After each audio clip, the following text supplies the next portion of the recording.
وصحبه وعلى آله وصحبه ومن تبع رسالته العزيزة. Amma ba'd.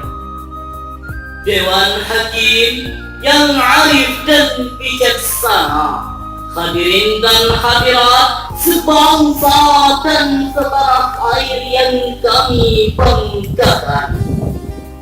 Selasa 13 Oktober 2015 silam, Aceh Singkil, kabupaten yang terletak di pesisir ujung barat Pulau Sumatera, mendadak tersohor keseantero negeri.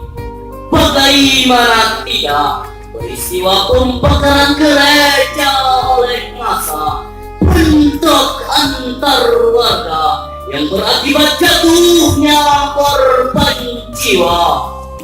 Tak urung beberapa pejabat pusat dan provinsi merasa perlu bergegas untuk datang dan menyelesaikan masalah yang ada.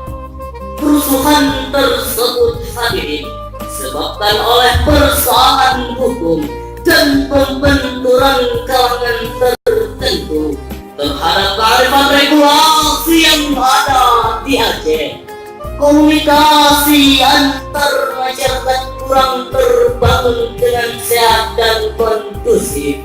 Bahkan akhir-akhir ini, seiring dengan kemajuan zaman, sebagian cara umat beragama fanatik berlebihan tanpa dasar dan keliru dalam memahami kehidupan beragama. Demikian ungkapan Satrion dan Jaya, penulis buku Singkil dalam konstelasi sejarah Aceh. Hadirin ma'asyiral muslimin rahimakumullah, dari paparan singkat di atas tergugah hati kami untuk menyampaikan bagaimana membudayakan Islam di tengah-tengah masyarakat majemuk.